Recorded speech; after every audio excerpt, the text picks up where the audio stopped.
Welcome to Eastern Romance Tales, where every story is a journey of the heart. Let's dive into today's tale. Chapter 1: The Nightmare begins. A young man with a gaunt appearance, pallid skin, and shadows beneath his eyes was sitting on a rusty iron chair facing the police station. In his hand was a cup of coffee, not the cheap synthetic coffee that slum rats like him usually drank, but true coffee. Coffee made from coffee beans grown on coffee trees, something reserved solely for high-ranking citizens. Just one cup of this had entirely burned through all the money he had saved up. But today was a special day. So Sonny had decided to reward himself. Today was the last day of his life. Enjoying the warm, luxurious drink, he raised the coffee cup to his nose, inhaling deeply of its aroma. Then slowly took a small sip. Then immediately his face twisted.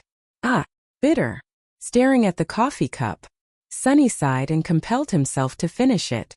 However bitter it might be, he was determined to drink it to get his money's worth, even if it spoiled his sense of taste. He had to drink it. I should have bought a meal with meat instead. Who knew real coffee could be so vile? Well, at least it helps me stay awake a little longer. His gaze drifted vaguely into the distance, slowly losing concentration. He gave himself a light slap to compel himself to regain his senses. Tsk. Utter junk. Shaking his head and complaining, Sonny finished his coffee and stood up. The wealthy people living in this area passed by in a hurry. Everyone seemed to rush past this small park, perhaps heading to work. Everyone who passed by glanced at him, and rightly so. He was too alien in this spot. His clothes were ragged, and he himself was frail and pallid from sleeplessness. Why did everyone seem so tall? He watched the passing crowd with envious eyes, then threw the cup into the trash can. It must be because everyone here eats 3 meals a day. The cup missed the trash can by a fair margin, then fell to the ground. Sonny's eyes widened in surprise. Then he walked over to pick up the cup, then carefully placed it into the bin. Then with a smile on his face, he crossed the street and walked into the police station. Inside, a weary police officer glanced at him once, then furrowed his brow in irritation. "Are you lost, kid?"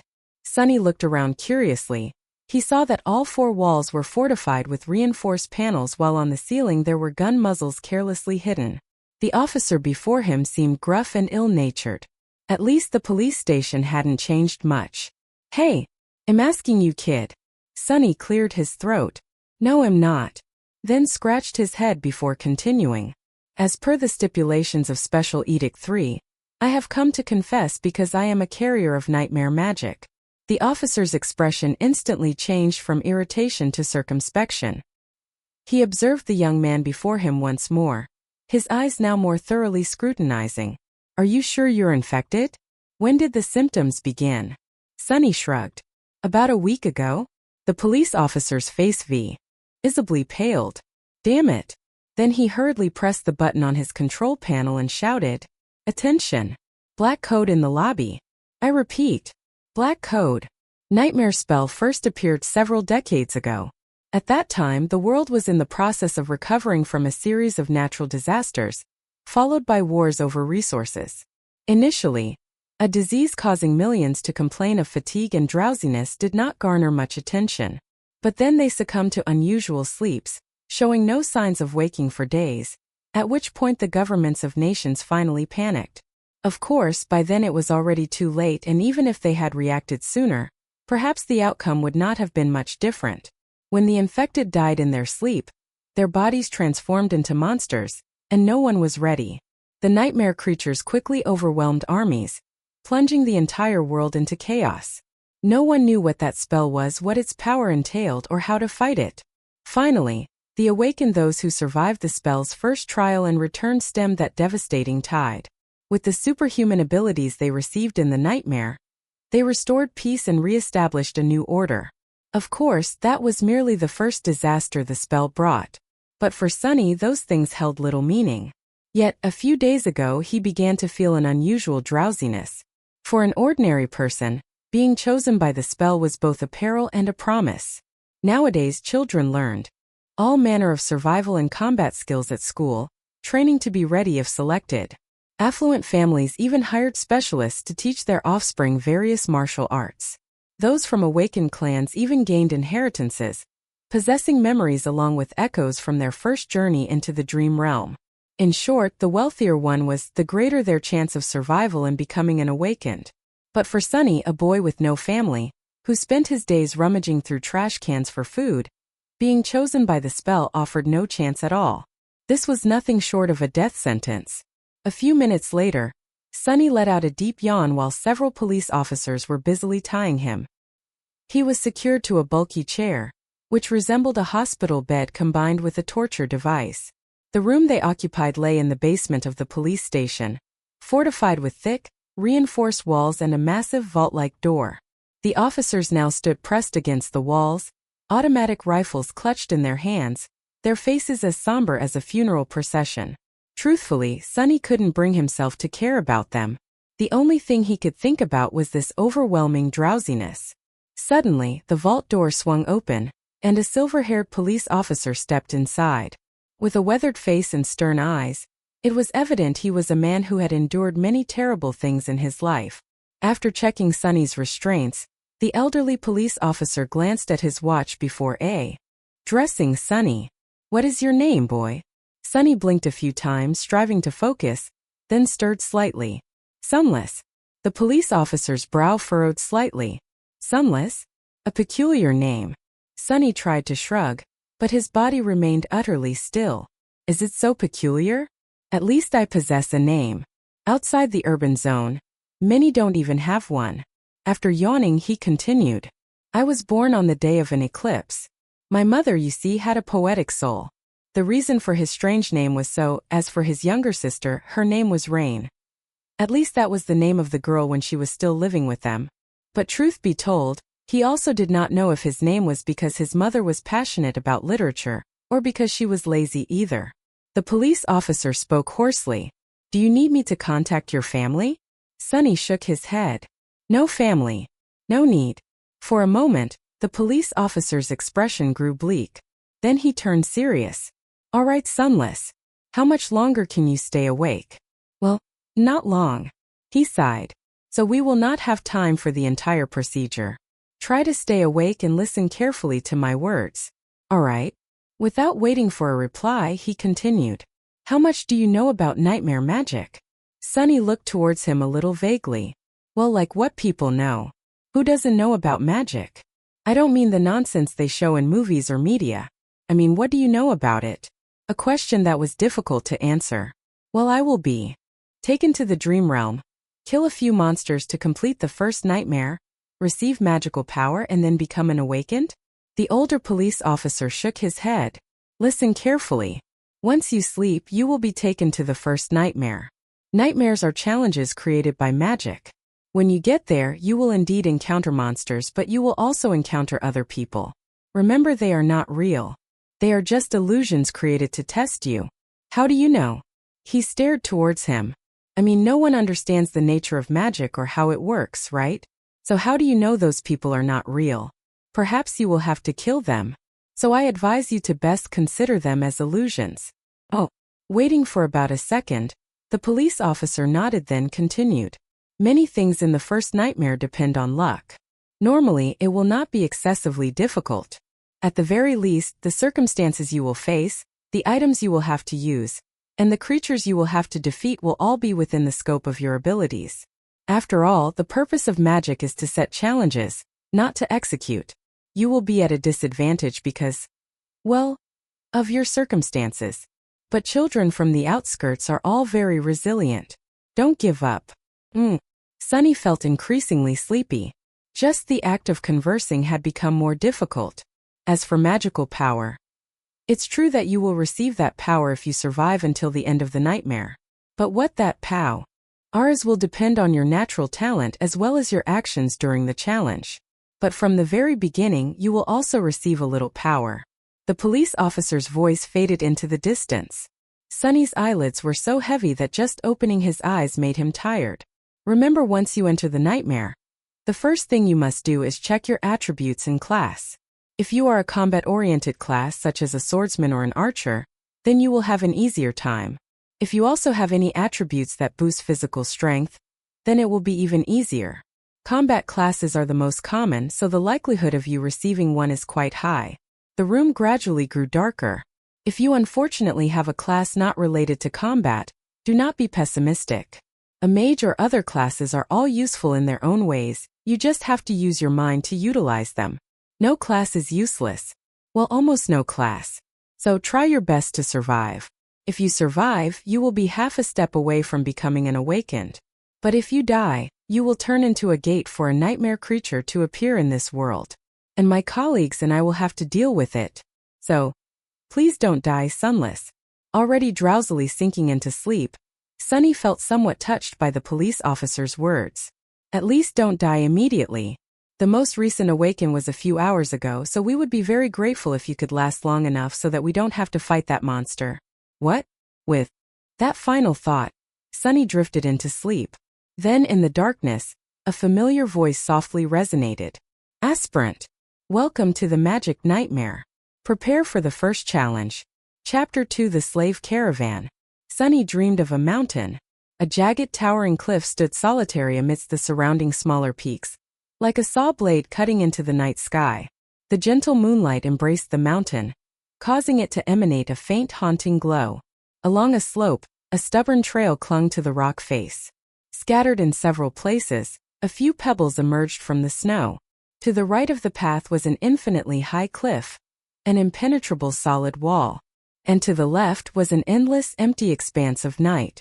Fierce gusts of wind relentlessly swept over the mountain, as if howling in helplessness. Suddenly, the moon sank out of the sky, replaced by the sun gradually rising from the west, flying across the firmament, then setting in the east. Snowflakes leapt up from the ground and returned to the clouds that nurtured them. Sunny realized he was seeing time in reverse. In just the blink of an eye, hundreds of years flew by. The snow retreated, revealing an old, worn path. A chill ran down Sunny's spine as he saw human bones scattered all over the path. A moment later, the pile of bones vanished, replaced by a slave caravan, moving backward towards the foot of the mountain with the ceaseless clinking of chains. Time slowed, stopped entirely, then resumed its normal course. Aspirant, welcome to the magic nightmare. Prepare for the first challenge. What the hell is this? Step, step, then one more step. A pain, somewhat subdued, emanated from Sunny's bleeding soul, his entire body trembling from the cold. The coarse cloth garments could be considered useless when facing each bone-chilling gust of wind here. But the most excruciating pain belonged to his wrists, consumed by shackles that ate into his skin. Each knife-cut-like pang shot up every time the frozen metal touched him, peeling away small fragments. What kind of demonic situation is this? Sunny looked around, a long chain snaking along the winding path. Dozens of people with lifeless eyes, other slaves just like himself, chained together at fixed intervals. In front of him was a man with broad shoulders and a bloody back, walking slowly. Behind him was a young man with cunning yet desperate eyes, ceaselessly muttering curses in some language Sunny didn't know, but for some unclear reason, he still understood. Every so often, a knight equipped with ancient armor and weapons would pass by, glaringly observing the slaves. No matter how one looked at it, this situation was utterly dreadful. Sunny was more bewildered than panicked. Indeed, this situation was unlike the first nightmare he had heard about. Usually, newly chosen false aspirants would find themselves in a situation where they had considerable power of decision. They might become a member of the upper class or belong to some warrior group, a situation where they would possess all sorts of weapons and necessary equipment to confront the challenge. Starting as a helpless slave, in shackles and with barely a life left, could be said to be half a world away from the ideal. Yet the challenges created by magic were usually fair. As the elderly police officer had said, it created challenges, not executions. So Sunny was quite certain that, to balance this dreadful beginning, the reward, if he could complete it, would be something truly bountiful. At the very least, it would be a powerful class. Let's see. What should I do? Recalling the comic books he read as a child, Sunny concentrated on words like status, self, and information. And indeed, as he concentrated, strange characters appeared in the air before him. Once again, he was surprised that he could read the characters from this ancient script. He quickly scanned down to where his class was described, then immediately lost his composure.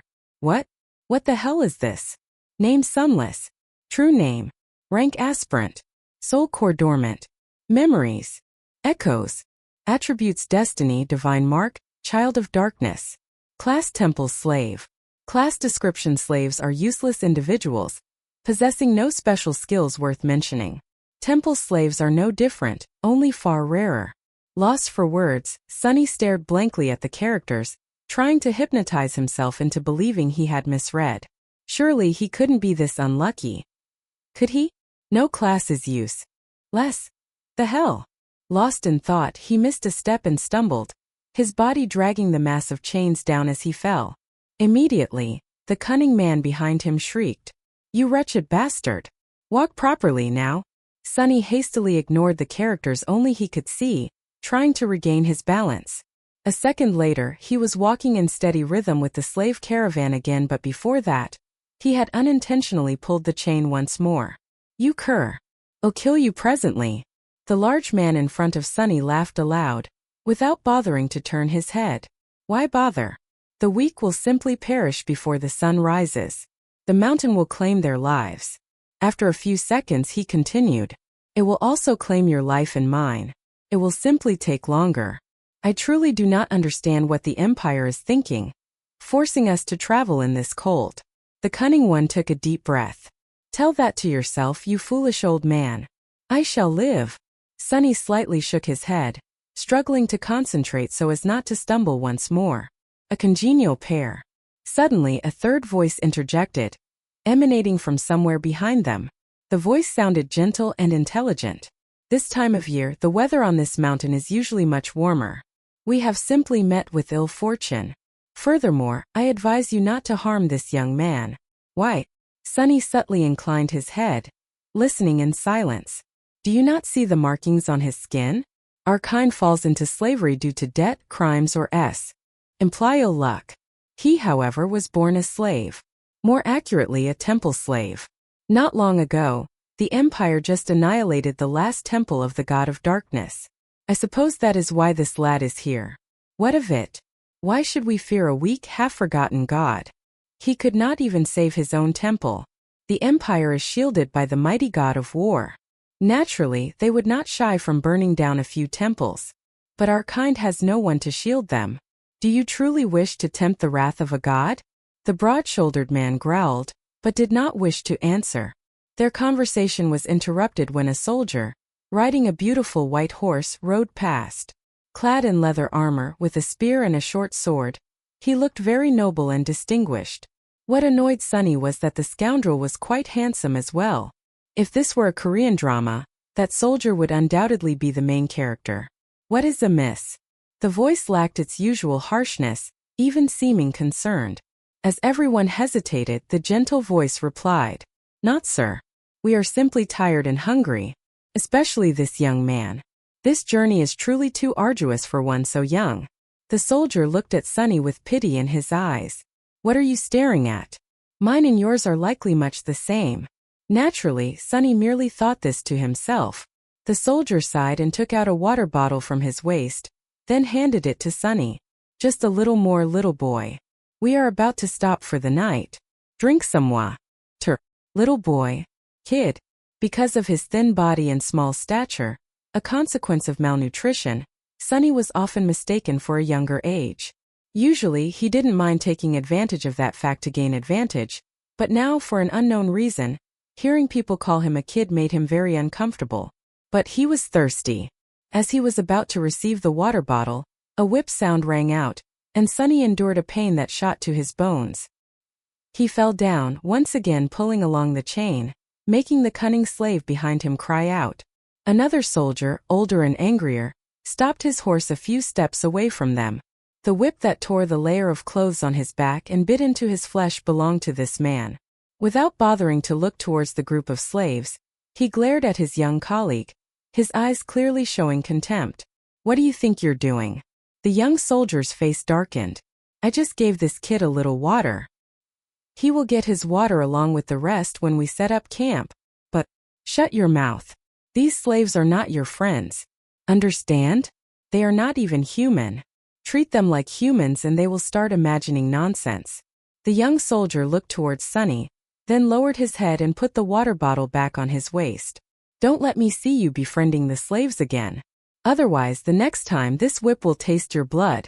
As if to emphasize his point, the older soldier swung the whip in the air, its deafening crack demonstrating threat and anger. Sonny watched him leave with a hatred that was concealed.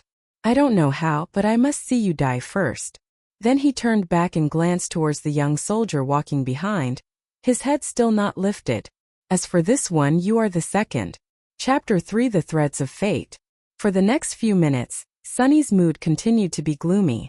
But he restrained himself, took a deep breath, trying to enjoy the fresh air. In the real world, it was hard for people to find a place without pollution like this. Smoke, dust, and all sorts of other filth made the air everywhere rough and uncomfortable, not to mention the suburbs, the slum where he lived, where the stench haunted everywhere all year round. In the cities, in the upscale areas, air filtration systems worked non-stop, but the machine-filtered air was tasteless like flat soda. Only the richest people could truly breathe comfortable air. As for him right now, he was freely able to breathe deeply this fresh air. Indeed, being chosen by magic also has its good sides. If only there wasn't this bone-chilling cold, his legs weren't bleeding, and his wrists and back weren't hurting him to death and back. The group of slaves slowly dragged each step up the mountain. Every now and then, a few slaves collapsed. A few times, those who could no longer walk were unchained by the soldier, then indifferently thrown off the path, falling into the dark abyss, regardless of whether they lived or died. Sonny looked at them with a little heartache, pity. Rest in peace, those poor souls. But generally, his mood was still good. It was a little strange to feel positive in this terrible nightmare situation, but Sonny felt grateful because he had psychologically prepared for this outcome. When the signs of magic just appeared, he could not at all accept that truth. Dying before passing the age of 17 was not something that people could easily accept. But after a few days, Sonny had also accepted this truth. After visiting his parents' resting place, in truth because he was too poor, he could not even afford proper burial sites, so their resting place was just 2 lines he carved on a tree trunk. He carved one more line for himself. After doing so, Sonny suddenly felt relaxed, even reckless. Anyway, now he would not have to worry about earning money, food, protecting himself, or worrying about the future anymore. Once the worst thing happened, what else was there to be afraid of? Therefore, becoming a slave and then slowly freezing to death also did not shock him too much anymore. Besides, he also knew he would not freeze to death, simply because he had seen the fate awaiting the slave caravan further up the mountain. The image of the pile of skulls scattered everywhere on the ground was still as fresh as if imprinted in his mind. The highest probability was that the group would be attacked by a horde of monsters, and looking at the movement situation, the attack was still several hours away, if not several days, so he still had a chance. Using this time, Sonny decided to re-examine his status, and once again summon those characters. Last time he was too furious upon seeing his classification, so he did not pay attention to his attributes. Although not as important as classification, but attributes were often the deciding factor for each person's life or death situations. They showed natural talents and strengths, sometimes even bringing skills and passive effects. Destiny. The threads of destiny tightly entwine you. Low probability events, both good and bad, seem to be attracted by your presence. Some are favored by heaven, some are cursed, but rarely do they have both. Divine mark. You carry a faint divine trace, as if touched by it once in the distant past. Child of shadows. The shadows regard you as one of their kind. Interesting. Sonny quickly realized the first attribute, destiny, was the main cause for his situation. At a glance, it seemed his fate had been predetermined, to die in pain, then disappear unremembered, for example. But after reading the description, he understood that destiny only meant things that usually did not happen would have a higher chance of occurring when around him. This is probably also why I received the super rare yet most useless classification, and it's even a bizarre subclassification. If destiny was an inherent attribute, then the other two must be from the classification temple slave. Divine mark was quite easy to understand. It was said to allow entry into some divine places within the dream realm, and enhance some types of magic. But there were no divine places here, and Sonny's classification had nothing to do with magic, so frankly it was useless. Child of Shadows was the strangest thing. He had never heard of it and did not know what abilities it possessed, At least he did not know until the sun set behind the mountain and the sky began to darken. To Sunny's surprise, he could see in the darkness as clearly as in daylight. Just that ability alone was not useless anymore. But Sunny had a feeling that the shadows would still bring him other gifts he had not yet known. Finally, there was something good. I wonder if... Halt the caravan. Prepare to set up camp. Following the order of the commanding soldier, the slaves sat down on the ground, trembling and exhausted. The clearing where the road widened had a protruding rock wall blocking some wind, but this place was still too cold for people to rest properly. The soldiers were busy herding the slaves into a tight circle, in the middle preparing to light a fire, only it along with the body heat of each slave to keep each other warm. Naturally, after caring for their horses first, the heavy wagons containing food, water and other goods were used as points to tie chains and placed in front to block the wind. Looking around, Sunny saw the young soldier from earlier sitting and looking at the mountain range with a complex expressio. That idiot. Not long after, the campfire was lit. The healthier slaves tried to sit closer towards the inside, while the weaker ones like Sunny had to endure sitting on the outside of the circle, turning their backs towards the biting cold air. Naturally, their range of movement was still limited by chains. So the slave with the large back remained on the outer ring despite trying to push his way in. Damn Empire bastards. He cursed once, his annoyance clearly visible. The soldiers walked through the group of slaves, distributing food and water. Sunny, like everyone around him, received a few sips of ice-cold water, and a piece of rock-hard bread, even moldy in a few spots. It looked truly disgusting, but he still forced himself to eat it all. Even so, he was still as hungry as before he ate. Looking around, everyone was the same, not just him. The cunning slave, who had been walking behind him, looked around in agony. Gods above, back in the dungeon they even fed me better than this. Helplessly, he spat out a glob of saliva. And some innocent people among us even had a date with the gallows. A few steps away, where the stone-paved road merged into a layer of sharp rocks, a few bright red fruits glowed as if shining in the snow. Sunny had seen them before they grew in clusters. He had seen them several times on the way here, even telling himself that they looked too dazzling against the white snow. The slave with the cunning eyes widened his eyes and tried to crawl towards the fruits. I advise you, friend, not to eat it. It was the gentle voice from before again. Sunny turned his head, and finally saw the person accompanying that voice. A man around 40-something years old, tall, thin, and strangely handsome, with an intellectual demeanor. For such a person to be a slave, it was truly peculiar. It's you again with your advice and such. What is it? Why? The intellectual smiled apologetically. That fruit is called bloodbait. They grow in places where human blood has been spilled. That is why they often grow on slave transport routes. What of it? The older man sighed. Bloodbait is poisonous. Just a few fruits are enough to kill a grown man. Damn it. The cunning one recoiled in shock, glancing towards the intellectual. Sunny didn't pay much attention to them, because when he looked around, he had recognized where they were camping. This was the place he had seen when he first appeared in the nightmare, where the skeletons of slaves were buried by snow. And he dared to guess that the thing that would kill them would appear soon. As if to confirm Sunny's prediction, a sound like thunder reverberated from high above. And the next second something terribly huge plummeted from the sky. Chapter 4 Mountain King. The slaves turned their heads towards the direction of the sound. They only saw rocks and chunks of ice raining down upon their heads. The crowd immediately panicked, screaming, rushing in every direction. On the Black Sea, lift-faced shadows seemed to dance gleefully while the slaves tripped over one another, their chains snagging and dragging everywhere. Sunny was one of the few who had not yet fallen to the ground, mainly because he was slightly prepared beforehand. Strangely calm, he looked towards the sky, his attribute-enhanced eyes piercing through the darkness, and he calculated a step backward. The next second, a chunk of ice the size of a human body fell onto the ground right in front of him and exploded, shards of rock flying everywhere. The others were not as quick. As rocks and ice continued to fall, many were injured, and some even lost their lives. Cries of agony echoed everywhere. Get up, you fools! Get closer to the wall! The old soldier, the one who had whipped Sunny a few hours earlier, roared angrily, trying to gather the slaves towards the slightly safer wall. But before anyone could heed his command, something colossal fell, shaking the ground beneath everyone's feet. It fell right between the caravan and the wall, causing everything to sink into silence for a few seconds. At first it looked only like a pile of dirty snow, big and round like a person riding a horse.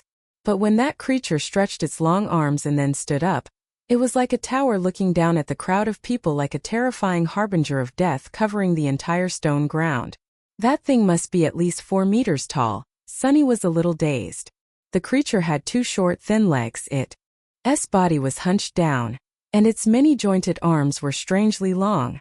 2 arms bore 2 sets of terrifying bone claws, while the other 2 arms were shorter and had hands with fingers nearly resembling humankind. The thing that everyone mistook for snow was its fur, grayish-yellow and shaggy, thick enough to stop both arrows and swords. On its head, 5 milky white eyes looked towards the crowd of slaves as if looking at insects. Below the eyes was a half-open mouth, filled with teeth sharp as razors, looking at them covetously. Its saliva dripped down its chin, then fell onto the snow on the ground.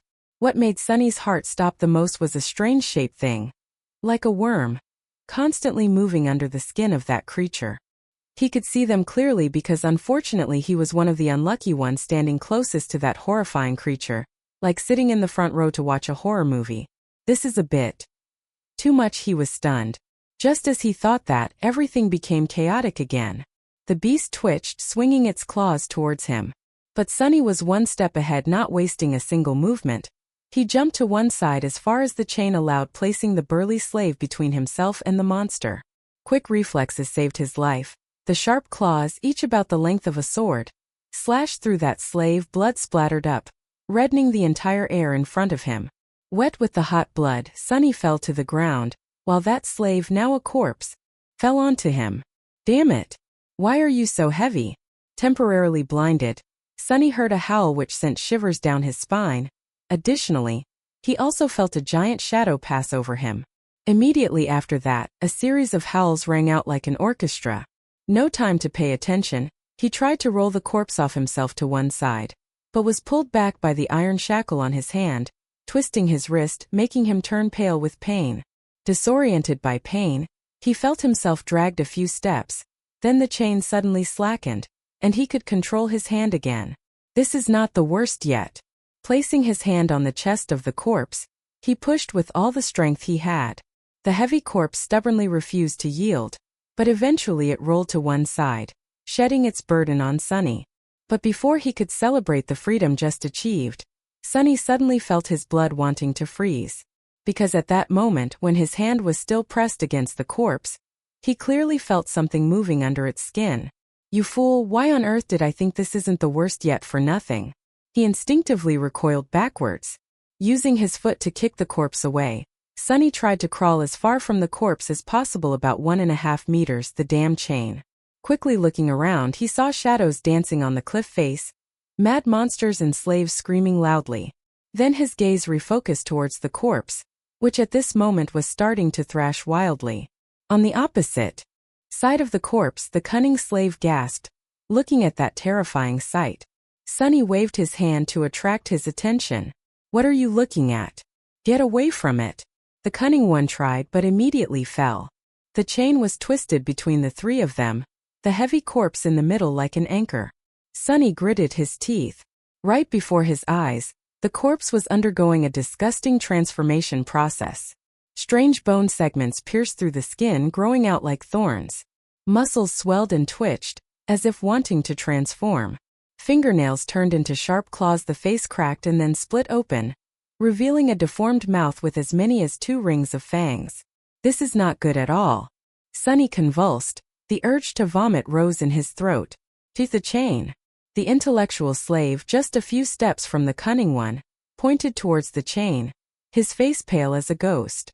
A comment as good as none, but because of the current situation it was natural for him to be shocked. Being chained together was already terrible, but being chained with such a horrifying thing was truly too unjust. But when Sunny thought the mutated corpse was wrong, it wasn't out of pity. What he meant was that the current situation was wrong. Magic, though incredibly mysterious, still adhered to its own rules. And there were also rules governing the types of monsters that could manifest within different nightmares. Nightmare creatures also possessed their own ranks from foolish beasts to monsters, then demons, devils, tyrants, terrors, and finally the legendary titans, also known as catastrophes. The first nightmares almost exclusively harbored beasts and monsters, with a demon rarely ever slipping through. And Sunny had never once heard of a devil manifesting in a first nightmare. Yet the creature before him had clearly just birthed a lesser being, gone ability exclusive to tyrants or those of higher standing, the true lords of nightmare magic. Why would a tyrant appear in a first nightmare? Was that fate attribute truly so potent? But there was no time for thought. Fair or not, only one person could save Sunny at this moment: himself. The massive man's corpse slowly rose, its mouth emitting strange, echoing sounds.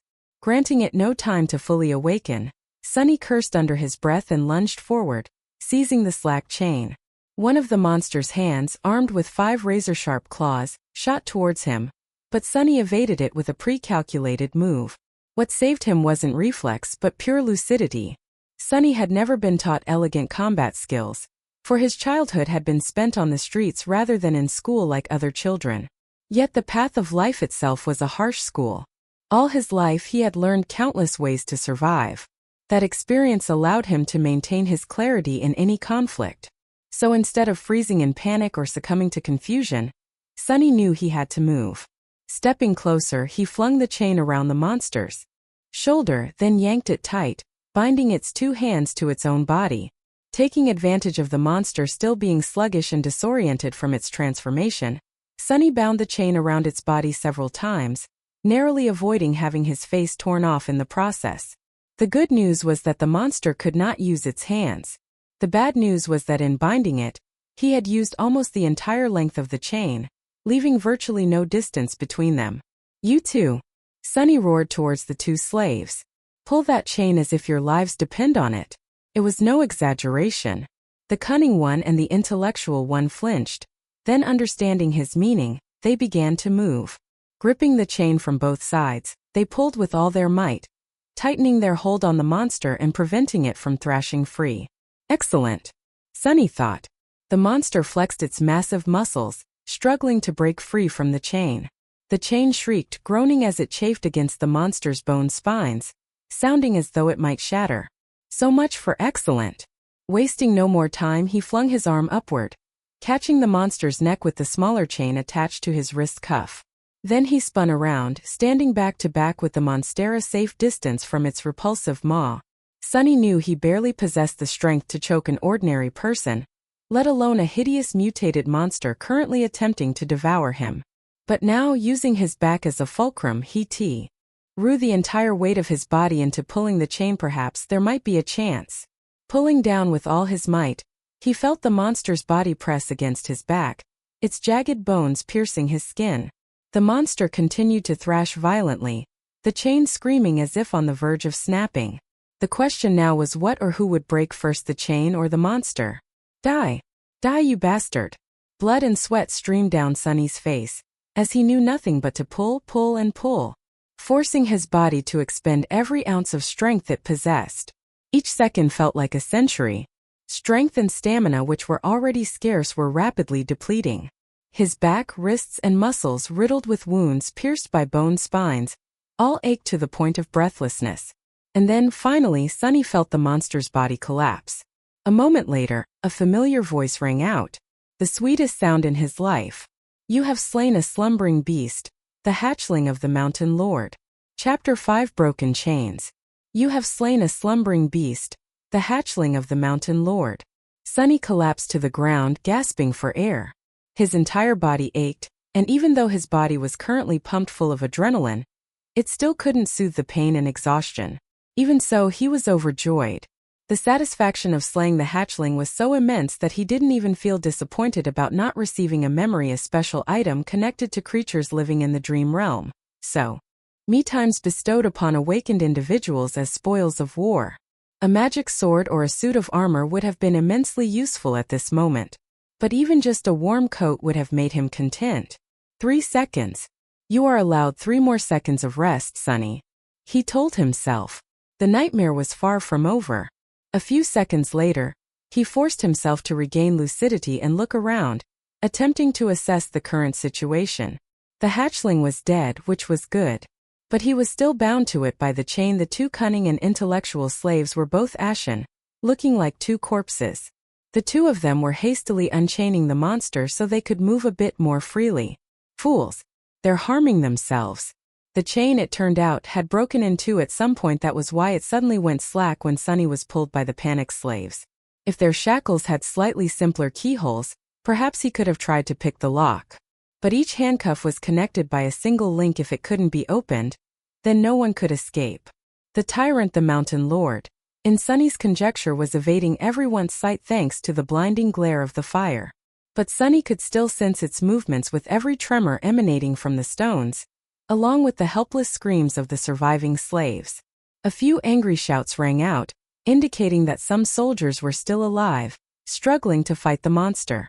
What caught his attention most was that several corpses were beginning to stir. More hatchlings? Sunny's eyes widened, for corpses successively stood up. All were no less grotesque than the original monster, and no less dangerous. The closest one was only a few meters from Sunny. Damn it! I want to wake up. In the eerie atmosphere, filled with incessant cracking sounds, one beast turned its head towards the three of them. The cunning one tumbled to the ground, muttering a prayer, while the intellectual stood still as an ice statue. Sunny's eyes scanned the ground, trying to find something to use as a weapon. But there was nothing. Seething with frustration, he could only wrap the chain around his fist and raise it. Come on, you bastard! The hatchling lunged forward with terrifying speed, fangs and claws attacking from all directions. Sunny didn't even have a second to react before a swift figure surged past him, and a sharp sword flashed. With a single swing, the monster was decapitated, falling to the ground. Sunny blinked. What is that? Stunned, he slowly turned his head to look to his left. The young soldier stood there with a valiant expression, steadfast and calm with a hint of seriousness. Not a grain of sand nor a drop of blood adhered to his leather armor. Truly formidable, Sunny thought, then checked himself. A lie. It must be a lie. Nodding slightly, the soldier stepped forward to face the three remaining larvae. But after taking a few steps, he suddenly stopped, then turned back to look towards Sunny. Hen, with a single motion, he unfastened something from his belt and threw it towards Sunny. Save yourself. After that, he continued battling the monsters. Sunny caught the item by reflex while watching the soldier depart. Then he lowered his head to look at what he had just caught. A short, slender iron rod slightly curved at its end. A key. This is a key. His heart beat faster. The key to the shackles. Glancing at the battlefield one last time, Sunny knelt and began to try to open the shackle on his wrist. It took several attempts because this strange key was quite difficult to use. Then a cry of joy rang out and he was free. A cold wind brushed past his bloodied wrists, and Sunny rubbed them with a chilling gaze. Just you wait. For a moment, all sorts of savage torture scenes appeared in his mind. Kid, over here. Cunning waved incessantly, trying to draw Sunny's attention. Sunny pondered whether to disregard his fate, but decided against it. The power of numbers. Moreover, although the cunning one had once threatened him, Sunny still felt he ought to save this fellow slave, especially when he had nothing to lose. He hurried past the two slaves, then unlocked them. As soon as Sunny unlocked him, Cunning pushed him aside, then bounced in place, laughing like a madman. Finally free. The gods bless us. The intellectual was calmer. He gripped Sunny's shoulder to thank him and smiled weakly, then nervously turned his head to survey the battlefield. Two of the three larvae were dead. The remaining one had lost an arm but still tried to tear its opponent to shreds. The young soldier danced around it, with the graceful and fluid movements of a born warrior. What are we waiting for? Run. Cunning made to run but was stopped by the intellectual.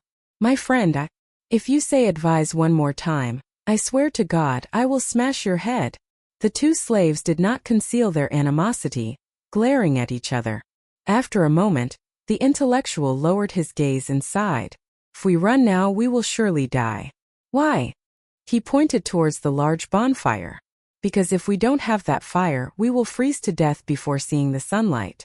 Before the sun rises, Fleeing is no different than suicide. Sunny said nothing. He knew the intellectual was right. In fact, he had realized that point from the moment he strangled the larva. No matter how terrifying the Mountain King was, in this icy hell, that bonfire was the only thing keeping them alive. As the tall slave had said, may he rest in peace.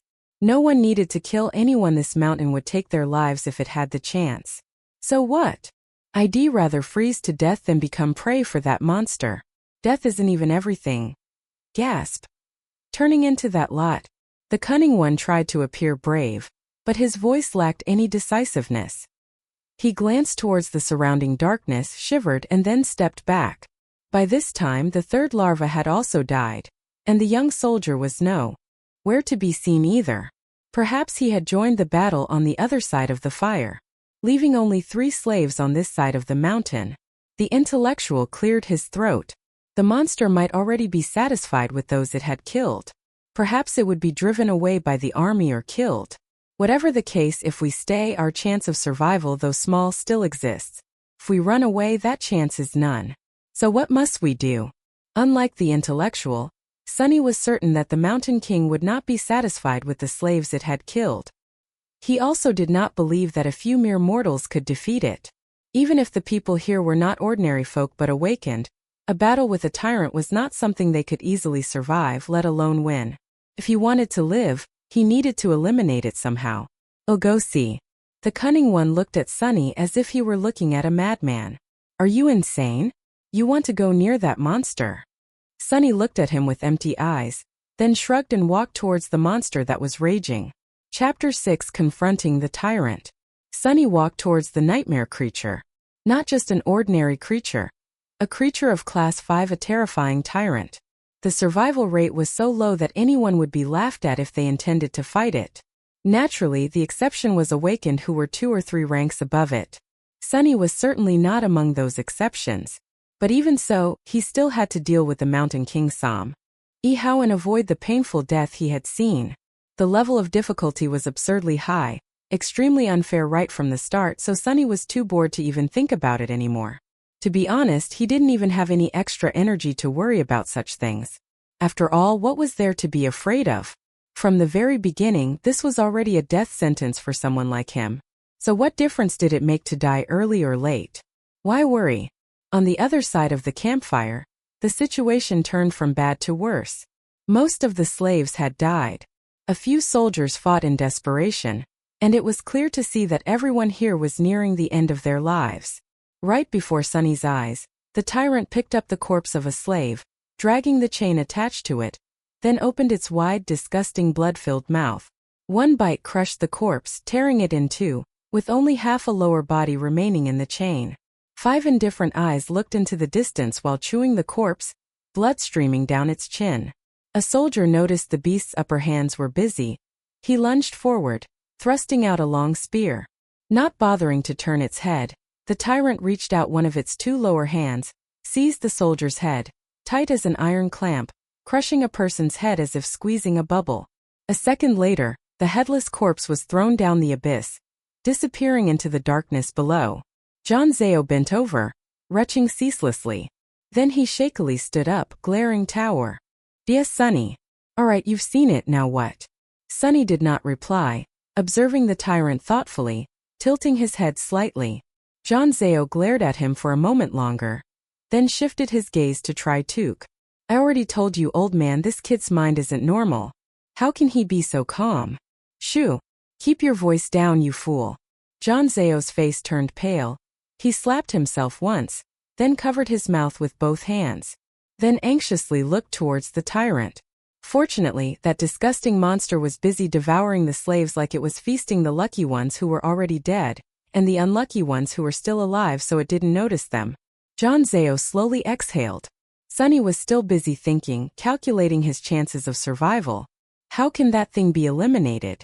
He had no special abilities. He didn't have an army to use a human wave tactic.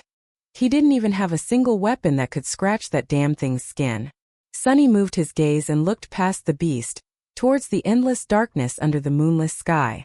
While looking at the night, a dazzling light flew through space and hit the tyrant's arm, shattering into tiny sparks of fire. The young soldier, the hero who freed Sunny, had just thrown a torch towards the monster, and was now bravely raising his sword high. "Come here, demon." Diversion. Exactly what I need. Since there was no way Sunny could deal with the tyrant himself, he decided to seek help. One person wouldn't be enough to complete the task. So he was planning to use the power of nature. "I have no way to kill this damn thing, so let gravity handle it." Sunny was in the process of formulating a more detailed plan to apply when that brave young hero exposed the tyrant's vulnerability. Now everything depended on how long that fancy fool could live. "Follow me," Sunny said, then ran towards the far end of where they were standing, where heavy carriages were precariously parked right at the edge of the abyss. John Zao and Tri-Tuk looked at each other suspiciously, but followed nonetheless, perhaps mistaking Sunny's calmness for confidence, or perhaps divine assistance. Anyway, everyone knew crazy people were often blessed by the gods. Behind them, Hung swiftly dodged the tyrant's claws, swinging his sword here and there. The sharp blade slid across the filthy fur without any effect. It couldn't even scratch its flesh. The next second, the tyrant moved with unimaginable speed, flinging all four arms towards that persistent opponent.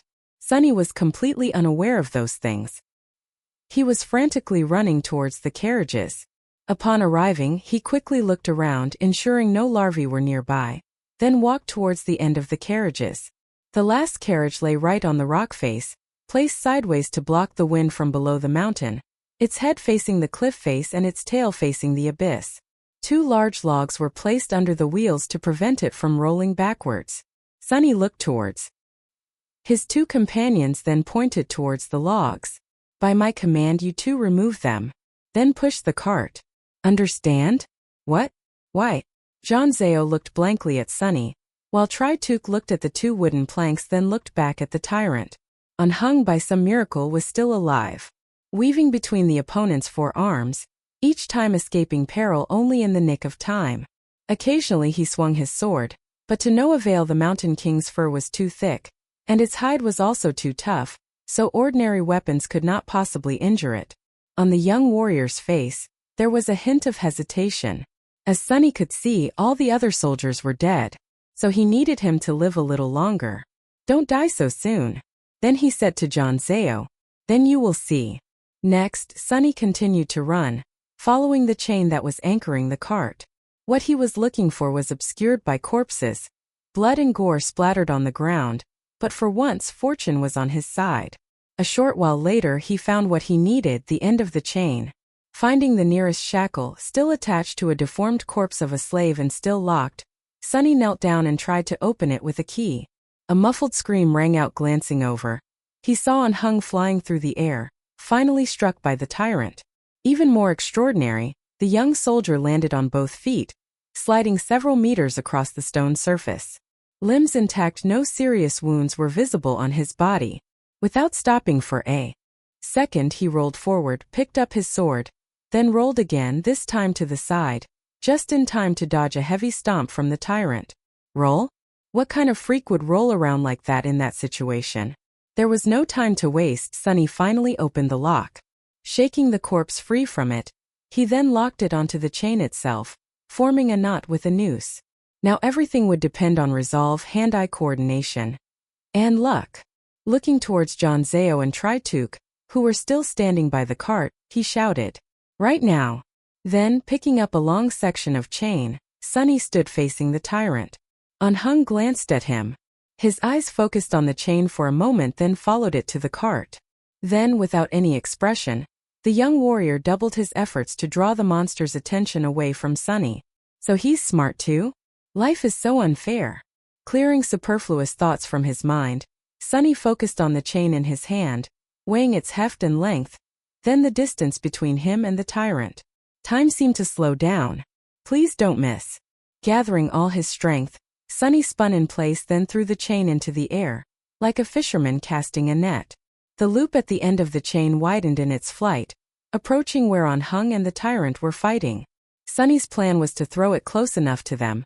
Then when the tyrant's leg stepped into the loop, he would pull the chain and make the loop tighten around its ankle. The plan failed miserably. In truth, what transpired was a true feat. At the very last moment, the tyrant suddenly recoiled, and instead of falling to the ground, the noose settled snugly around its neck. The next second it tightened like an iron noose. Sunny froze for a moment, unable to believe his eyes. Then he clenched his fists, trying to keep them from flailing up in celebration. Perfect! He yelled inwardly. In just a few seconds the carriage would roll down into the abyss, dragging this tyrant along with it. Sunny turned to look back to ensure, and at once his face was paler than normal. Cunning and Intellectual had dislodged the log and were striving to push the carriage. But the carriage was rolling very slowly, very slowly. Far slower than Sunny had anticipated. He turned frantically towards the tyrant.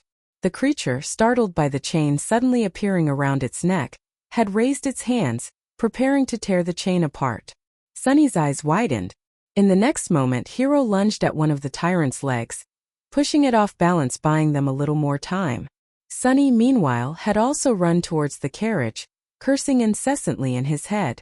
Once there, he pushed his entire body against the carriage along with Cunning and Intellectual, exerting every ounce of strength his small, terribly wounded, and nearly exhausted body could muster. Roll! Roll on, you worthless piece of junk! The carriage rolled a little faster, but still quite slowly toward the chasm. At the same time, the tyrant had placed its hands on the chain around its neck, preparing to free itself. Now their survival hinged on what would happen first. Chapter 7: 3 Slaves and a Hero. Roll on, you damn thing! Sunny pushed his entire body into the carriage, unleashing all his strength. The 4 oxen used to pull the carriage were all dead. In their stead were 3 exhausted slaves trying to take their place. Even with the help of the mountain slope, the carriage's rolling speed was agonizingly slow. The tyrant, by comparison, was far too fast. Shoving Hero aside with its lower hand, it lifted its 2 upper hands towards the chain strangling its neck. But at this moment, the fearsome physique of the Mountain King proved to be a disadvantage for it. Its long, sharp bone claws were perfect weapons for tearing opponents apart, but they were far from being the precise tools required for the delicate movements it needed now. The tyrant took a considerable amount of time to grasp the chain without tearing its own neck. By then, the carriage was nearing the precipice. Come on. Just a little more. What happened next occurred very quickly. The 2 rear wheels of the carriage slid off the path, suspended over the dark, seemingly endless abyss. The tyrant turned its head, staring towards the 3 slaves with 5 vacant, milky white eyes. The carriage tipped skyward, throwing Cunning and Intellectual to the ground, then came to a halt, balanced precarious. Ly on its central axle, as if poised to plunge at any moment. Sunny was the only one still standing.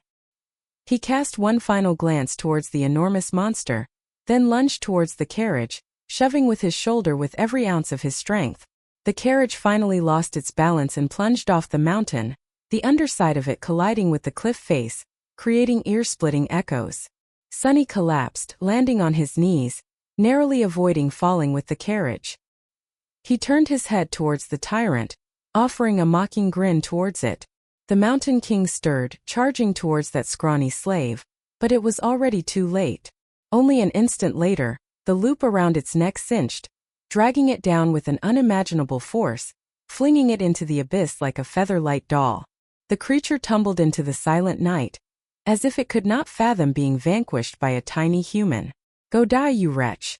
Taking a deep breath, panting, he then collapsed onto the ground, utterly spent. It's over, isn't it? I have passed the challenge, haven't I? Lying resting on the icy cold stone surface, looking towards the night sky, waiting for the voice, a little familiar but distant, to declare his victory. But instead, intense waves of pain attacked his body ceaselessly. The pains and exhaustion that his body had chosen to ignore had finally come to collect their debt. Sunny shivered in pain throughout his entire body, especially his back, which was whipped by a lash, then pierced by the larval creature using its bone, so painful it made him want to faint. Then his body began to tremble again, once more swallowed by the cold. So it's not over yet. His stream of thoughts was slow and muddled. What the hell else do I have to do? A figure appeared above him, unhung, looking as calm and handsome as ever. On his armor there was dust and scratches, but besides that, the young soldier seemed fine. He extended his hand towards Sunny. Stand up. You will freeze to death. Sunny sighed, accepting that his first nightmare had not yet ended. Then he gritted his teeth, slowly stood up, ignoring On Hung's helping hand. Around them a catastrophic scene. Besides the 3 slaves and On Hung, everyone from the caravan was dead. Their bodies were scattered everywhere, deformed and torn into pieces. In several places on the ground were some ugly corpses of larval creatures. Their shadows were cast by the campfire onto the rock face as if dancing, not caring at all about this scene of death. Sunny also didn't care at all because he was too tired. John Zao and Trituk had stood up, looking towards On Hung cautiously. Chained or not, they were still slaves and he was still their leader. Noticing their tension, the soldier sighed. Come closer to the fire, everyone. We need to keep warm and plan for what's next. Not waiting for anyone to respond, On Hung turned and walked away. After hesitating for a moment, the slaves also followed. A moment later, the 4 of them were sitting around the campfire, enjoying the warmth. John Zao and Trituk sat close to each other, keeping a safe distance from On Hung. Sunny sat far from everyone not because he particularly didn't trust them, but simply because he didn't like other people in general. Since childhood, Sunny had always been an outcast. It's not that he had never tried to make friends, it's just that he had no talent in that regard. It was as if there was always an invisible wall between him and everyone else. If he had to describe it in words, perhaps Sunny would say that in his and everyone else's heads, there was a brain, and in that brain there were gears moving together to form a complete machine. As for Sunny, he was born missing a gear, which it seemed everyone else had except him. As a consequence, he was often startled by other people's behaviors, and found them truly unreasonable. He tried to imitate those behaviors, but no matter how careful he was, the behaviors he imitated were ineffective. His strangeness made others uncomfortable. In short, he was different. And if there was anything people hated, it was those who were different from them. Over time, Sunny simply learned how not to approach anyone and comfortably lived the life of an outcast. This habit was also quite useful for him, making him independent, and also helping him not be stabbed in the back by unscrupulous people in many circumstances. That is why Sunny was not at all comfortable having to overcome the rest of this nightmare with 3 strangers. Instead of starting a conversation, Sunny sat silently, thinking of all sorts of things. After a few minutes, On Hung's voice broke the silence. When the sun rises, we will gather all the food and water we can find and go down the mountain. John Zao looked at him defiantly. Why do we have to go back? To be chained again, is that it? The young soldier sighed. Once we leave the mountain, we can go our separate ways. But until then, I am still responsible for your lives. We cannot continue up the mountain because the path up the mountain is still long and treacherous. Without provisions from the caravan, the chance of reaching there without dying is too low. Therefore, going down the mountain is our best hope. Trituk opened his mouth, intending to say something, but after pondering, he decided to keep silent. John Zao uttered a curse, seemingly persuaded by On Hung's words. We cannot go down. All 3 turned their heads towards Sunny, surprised upon hearing his voice. Don't listen to him, esteemed sir. This kid, well, he's been touched by the gods. He's mad, to put it bluntly, that's what it is. On Hung frowned, looking towards the slaves. You 2 are still alive thanks to this boy's bravery. To speak ill of him like that, don't you feel ashamed? John Zao shrugged. What is there to be ashamed of? The young soldier shook his head. As for me, I want to hear his explanation. Speak, why can we not go down the mountain? Tane? Sunny stirred. The feeling of everyone's intense focus was not at all comfortable for him. Because the monster is still alive. Chapter 8. Nothing. Because the monster is still alive. Those ominous words hung suspended in the quiet atmosphere among them. 3 pairs of wide eyes stared fixedly towards Sunny. Why do you say that? After thinking, Sunny had come to that conclusion: the tyrant was still alive. The reason was very simple. He still had not received a notification congratulating himself on having killed it after falling into the chasm. So the tyrant was still alive. But he could not simply explain it like that to them. The monster jumped from an unimaginable height to reach the rock outcrop we are standing on. Yet it suffered no injury whatsoever. So why would merely falling from here down the mountain be able to kill it?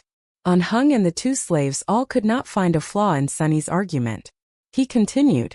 This means that it is still alive, somewhere at the foot of the mountain. so if we turn back and go down we will go straight into its mouth. John Zao cursed, then crawled closer to the fire, looking towards the darkness with fearful eyes. Trituk rubbed his temples, muttering, "Of course. Why didn't I notice that point?" Anhung was the calmest. After thinking, he nodded. "In that case we must go up the mountain. But not just that." He looked towards where the tyrant had fallen. If the monster is still alive, it is highly likely that it will return here. This means time is a crucial factor. We need to move as soon as the sun rises. He pointed towards the corpses lying scattered everywhere. We cannot rest the entire night anymore. We need to start gathering supplies right now. If there were a chance, I had originally wanted to bury them properly, but now perhaps fate has not arranged it that way. Anhung stood up and raised a sharp knife. John Zao tensed, observing the knife, then relaxed when he saw the young soldier showed no sign of wanting to attack them. Food, water, warm clothes, and wood for a fire. That is what we need to find. Split up and complete each task. Then he used the tip of the knife to point at himself. I will butcher the cows to provide food. Trituk looked around the rock outcrop, most of which was shrouded in darkness, frowning. I will look for wood. John Zao looked left and right with a strange look in his eyes. Then I will find something warm to wear. Sunny was the last one. Anhung looked at him for a long moment. Most of our drinking water is stored in the convoy, but each of my deceased comrades carried a water flask. Collect all you can find.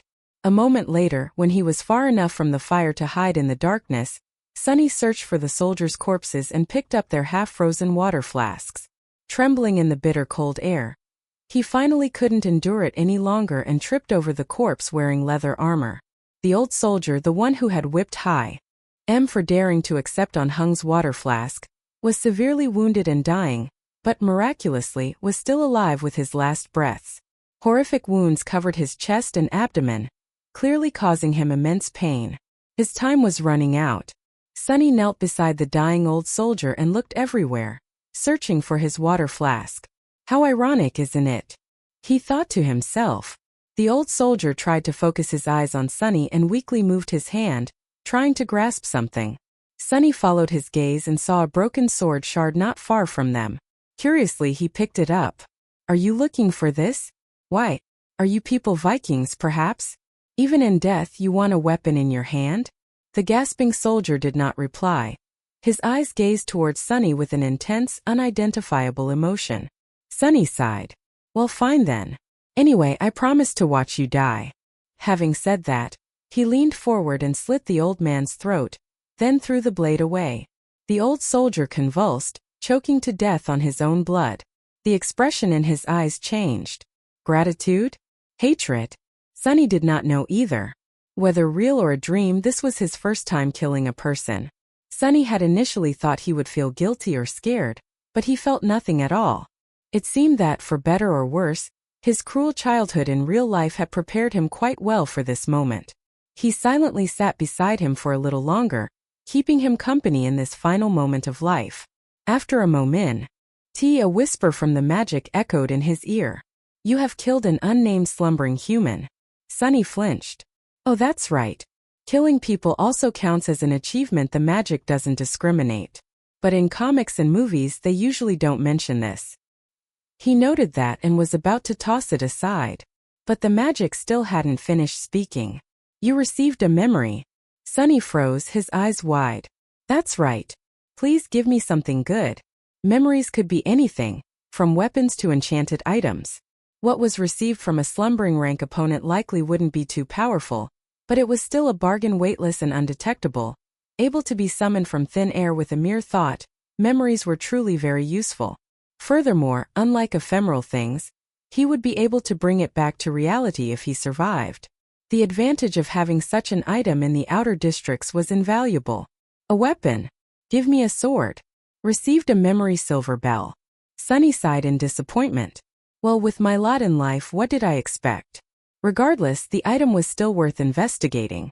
Perhaps it would have some powerful magic, such as emitting destructive sound waves or reflecting things approaching it. Sunny summoned the ancient runes and focused on the character's silver bell. Immediately, an image of the small bell materialized before his eyes, with an inscription beneath. Silver bell, a keepsake from home, which once brought its owner warmth and joy. It's clear. Chime could be heard from several kilometers away. Trash, Sunny thought to himself sadly. His first memory turned out to be useless. Just like everything he had. He had seen a common pattern in how the magic treated him. Never mind. Sunny dismissed the characters, then busied himself stripping the warm fur garments and the leather boots from the corpse. As a commander, the quality of his clothes was a step higher than that of ordinary soldiers. After putting them on, the young slave finally felt warmth, for the first time since the nightmare began, not counting the brief time spent sitting by the bonfire. Perfect. The coat was covered in blood, but Sunny himself was too. He looked around, easily piercing the darkness with his own dark gaze. Hung and Trituk were still busy. John Zao, who should have been looking for warm clothes, was instead greedily stripping the rings from the corpse's fingers. Beyond their view, Sunny hesitated, pondering to himself whether he had calculated correctly. These companions were unreliable. The future was too bleak. Even the conditions for overcoming the nightmare were still a mystery. Any decision he could make was a gamble, but if he wished to live, he still had to take the risk. Wasting no further time thinking, Sunny picked up a few water bottles and sighed. For the rest of the night, they sat with their backs to the fire, gazing into the darkness. Although exhausted, no one could sleep. The sight of the tyrant turning back to devour them was too terrifying for every single one of them. Only Hung seemed the most composed, calmly sharpening his sword before the fire. The sound of the whetstone gliding over the blade now seemed reassuring. At daybreak, the sun had just begun to lazily shine. They carried all the items they could gather and set off into the cold. Sunny glanced behind him, looking at the rock outcrop one last time. Somehow or other, he had survived the place where the slaves should have all perished. What would happen next? No one could say. Chapter 9, Fanciful Musings. There was a problem. They had originally intended to follow the road to ascend the mountain and then cross to the other side of the slope, as far away from the site of the massacre as possible before nightfall. But the road was no longer there. At some point in the past month, or perhaps even last night, a landslide had occurred, completely destroying this narrow path and rendering other sections impassable. Sunny stood right at the edge of the road, looking down into the crevice that the landslide had created. No one could discern his mood were anyone to observe that face. What should we do now? The voice of Trituk was slightly muffled by his fur coat. Behind him, John Zao looked around angrily. His gaze landed on Sunny, a suitable target for him to vent his emotions. Let me tell you what to do. To ascend the mountain, we must abandon superfluous items. He glanced at Sunny's shoes, then turned to Hun. Gee, listen, sir. The boy is too weak. He will slow us down. Moreover, he is too peculiar.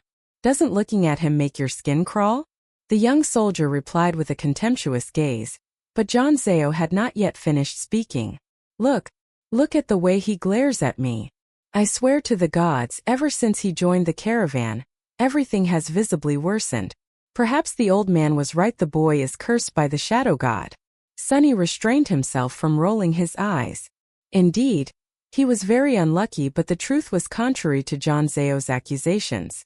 It was not because of him that the slave caravan met with misfortune. On the contrary, it was because the slave caravan was originally destined to perish entirely that he was brought to this place. Trituk cleared his throat. I never said that. Whatever. Shouldn't we eliminate him as a precaution? He won't be able to go much further anyway. Trituk looked towards Sunny with a strange gaze. Perhaps Sunny was suspicious, but his eyes held a hint of coldness, calculation. Finally, he shook his head. Don't be so hasty, my friend. The boy might prove useful later. But Hung finally spoke, putting an end to their argument. We will not leave anyone behind. As for how long the boy can endure, each person take care of themselves. John Zao gnashed his teeth, but then waved his hand. All right. So then what are we to do?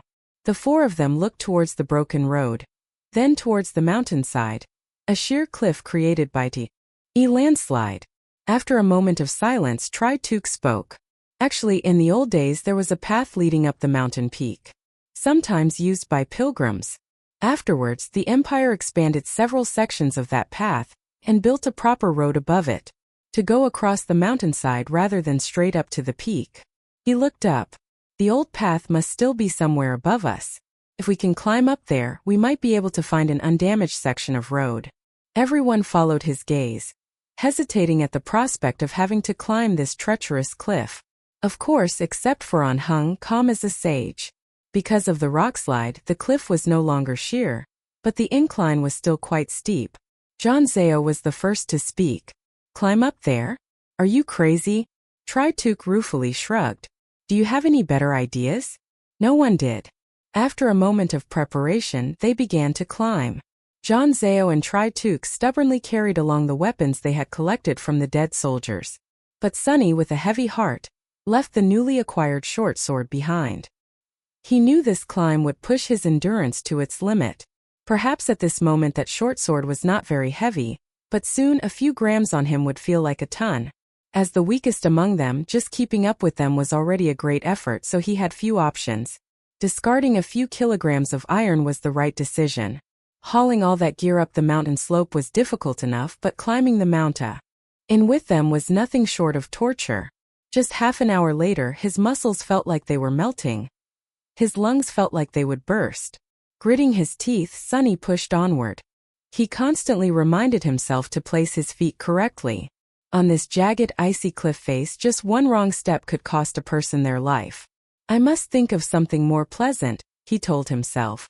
But what pleasant memories did he have to recall? Failing to distract himself with happy memories, Sunny began to imagine the rewards that he would receive if he overcame this challenge. The spoils of the first nightmare were the most precious things that the awakened received from magic. Indeed, later challenges would certainly bring them more advanced abilities and greatly increase their power. But the rewards from the first instance would determine their role in the life of an awakened one, the extent of their potential, and what price they would have to pay. Not to mention the tools they would need to survive and thrive in the dream realm. The benefit conferred by the rewards of the first nightmare was quite simple. But perhaps the most important one after completing the challenge, the desirous ones would be granted the ability to perceive and interact with soul cores. Soul cores are the foundation of an individual's rank and power. The stronger the soul core, the greater the increase in power. This also applied to nightmare creatures, with another deadly characteristic unlike mankind. They could possess multiple soul cores. A low-level one would only have one. But a tyrant like the Mountain King had as many as 5. Coincidentally, to enhance soul cores, the only way was to absorb soul shards obtained from the corpses of other creatures in the dream realm. That is why the awakened chose to battle with powerful nightmare creatures, even gambling with their very lives. The second benefit was a little more ambiguous but also very important. After overcoming the first nightmare, they would be elevated from desirous ones to dreamers, often called sleepers. They would gain access to the dream realm. They would enter on the winter solstice night after overcoming the challenge and remain there until they found an exit, and then officially become awakened ones. The period between completing the first nightmare and entering the dream realm was very important, as that was their final chance for training and preparation. In Sunny's case, that duration was merely a month, the worst imaginable, and the ultimate singular reward for each aspirant who conquers the trial. That is the first ability of the classification. This is arcane power that separates the awakened from ordinary humanity. Classification abilities are incredibly diverse, singular, and potent. Some can be divided into categories such as combat, magecraft, and utilitarian, but some are truly beyond imagination. Armed with these abilities, the awakened have saved the world from the horde of nightmare creatures. Yet power comes with a price. With their first ability, each awakened will also acquire a flaw, sometimes referred to as a weakness. These flaws are no less diverse than the abilities themselves. Many might be deemed harmless, yet some can render individuals disabled, even leading to death. What kind of ability will a temple slave like me acquire? Sunny mused, not overly optimistic about his future. As for the choice of flaws, they seem endless. I hope my attributes can evolve after this ordeal. Or better yet, change completely. If an aspirant performs exceptionally well, there's a chance the classification they receive will evolve prematurely. Classifications, much like soul cores, possess ranks predicated on potential and rarity. The lowest is termed slumbering, followed by awakened, ascended, transcendent, supreme, sacred, and divine, although no one has ever witnessed the final rank. Given the pile of crap it's dumped on me, magic, if it possesses any conscience at all, ought to grant me at least the awakened rank, right? Perhaps even ascended. Finally, there exists a minuscule chance to acquire a true name, a sort of appellation bestowed by magic upon the awakened it favors. The name carries no inherent benefit, yet almost all renowned awakened possess one. Thus, it gradually came to be regarded as a badge of distinction. However, the number of individuals who attained a true name in the first nightmare was tragically low, so Sunny did not even aim to ponder it. What use is excellence? Just grant me power. He silently chided himself. Such fanciful thoughts only deepened his melancholy and vexation. I must be allergic to dreaming. Yet such an allergy was ironically amusing, for if he survived, half of his remaining life would have to be spent within the dream realm. If he survived. Still, it must be said, fanciful thoughts did possess some utility. Gazing towards the slippery rock face, he observed the sun had visibly dipped lower. As if on cue, the air felt considerably colder. Killed some time at least. Sunny mused. Night was once more drawing near. Chapter 10. The first to fall. By the time they decided to halt, Sunny was on the verge of collapsing. After hours spent scaling the jagged mountain ledge, his body had reached its absolute limit. Yet, what surprised everyone more was that John Zao appeared even more spent than him. His eyes were clouded, unfocused, and stared vacantly around. He was panting, each breath coming in ragged gasps, as if his lungs were on the verge of bursting. He looked feverish, and not mildly so. The moment On Hung located a suitable spot to pitch camp, John Zao collapsed onto the ground. Most alarming was that he didn't even utter the furious curses everyone had grown accustomed to hearing. The slave lay motionless in silence, his only sign of life the rise and fall of his chest with each breath. A few minutes later, with trembling hands, he produced a bottle of water and greedily drank it gulp by gulp. Conserve the water, On Hung urged, his normally steady voice now laced with a hint of worry. Ignoring the counsel, John Zao continued to drink, until the bottle was entirely drained. Tri-Tuk looked no better. The perilous ascent had taken a heavy toll on the elderly slave's body. Despite the bone-chilling cold, he was sweating incessantly, his eyes bloodshot and his face contorted in agony. Paradoxically, Sunny, the weakest of the three, bore the ordeal best. If we run out of water, can't we still melt snow to drink?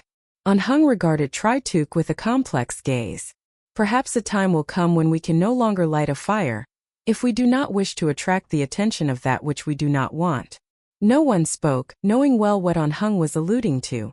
The horror of the Mountain King was still fresh in everyone's minds. Fortunately, today On Hung had found a natural recess in the cliff face. It was perched precariously behind a small narrow rock ledge. The fire was discreetly hidden behind large boulders, allowing them to warm themselves without having to worry about being discovered. No one was in the mood for conversation, so they simply quietly roasted slices of beef over the fire and ate. By the time the sky was utterly dark, John Zao and Tri-Tuk had sunk into slumber, lost in all manner of their own nightmares. On Hung drew his sword and moved towards the rock ledge. You should try to get some rest as well. I'll take the first watch. Sunny nodded, then lay down near the fire, utterly exhausted. Sleeping within a dream was a new experience for him, but surprisingly, it felt quite ordinary. The moment his head touched the ground, he sank into slumber. After what felt like only a second to him, someone gently shook him awake. Still disoriented from the depths of sleep, Sunny blinked a few times, then recognized On Hung standing before him. The two of them don't look well, so it's better to let them rest a little longer. Don't let the fire go out, and wake us when the sun begins to rise. Or if the beast appears. Sunny silently stood up, taking On Hung's place. On Hung added a few more logs to the fire, then swiftly drifted off to sleep. For the next few hours he was alone. The sky was inky black with a few faint stars and a crescent moon. But its light was insufficient to pierce the shroud of night covering the mountain. Only Sunny's eyes possessed this ability. He sat in silence, looking back towards the path they had climbed. Despite having ascended quite high, he could still discern the winding road below. He even followed it with his gaze all the way to the rocky outcrop where they had encountered the tyrant. But the minuscule dots on the rock face were the corpses of soldiers and slaves. As he watched them, a shadow slowly crawled up the rocky outcrop from the abyss, dragging its claws across the ground. Each time it encountered a corpse, the tyrant would pick it up and bring it to its maw. The wind carried the sound of crunching bones to Sunny's ears. He shivered, inadvertently dislodging a small stone onto the rock ledge. It tumbled down, hitting the cliff face, then rolling further, sending a few other stones in its wake. In the quietude of the night, the sound of falling stones echoed like thunder. Far below, the tyrant suddenly turned its head, looking directly towards Sunny. Sunny stood frozen as if turned to stone. So terrified he dared not utter a sound. For a moment he did not even dare to breathe. The tyrant stared directly at him, doing nothing else. A few torturous seconds passed, each one stretching into an eternity. Then the tyrant slowly turned away, continuing to devour the corpses, seemingly not having noticed Sunny at all. "It's blind," Sunny suddenly realized. He took a deep breath, observing the Mountain King with wide eyes. Indeed, the creature could not see. Reflecting on the events that had transpired, he grew increasingly confident in his hypothesis. Those murky, lifeless eyes. If he considered it carefully, he had never once seen its eyes move. Even when the convoy had rolled down into the abyss, it hadn't reacted until the convoy began to fall, generating noise as it collided with the cliff face. Of course, everything had suddenly become clearer. At the first hint of dawn, Sunny woke the other three. Anhung had originally hoped that a night's rest would help Zhao and Trituk regain their strength, but his hope was utterly extinguished. For some inexplicable reason, the two of them seemed even worse off than before. It appeared that yesterday's climb had simply been too much for Trituk. But Zhao's condition could not be explained merely by using too much strength. Pale as a corpse, his whole body trembling, his eyes half awake, half asleep, and his face too indistinct. What's wrong with him? Trituk, who was not much better himself, helplessly shook his head. Perhaps it's mountain sickness. Each person reacts differently to that illness. His voice was hoarse and weak. "I'm fine, you curse. Get out of the way." Zhao struggled to form a sentence, but still insisted he was fine.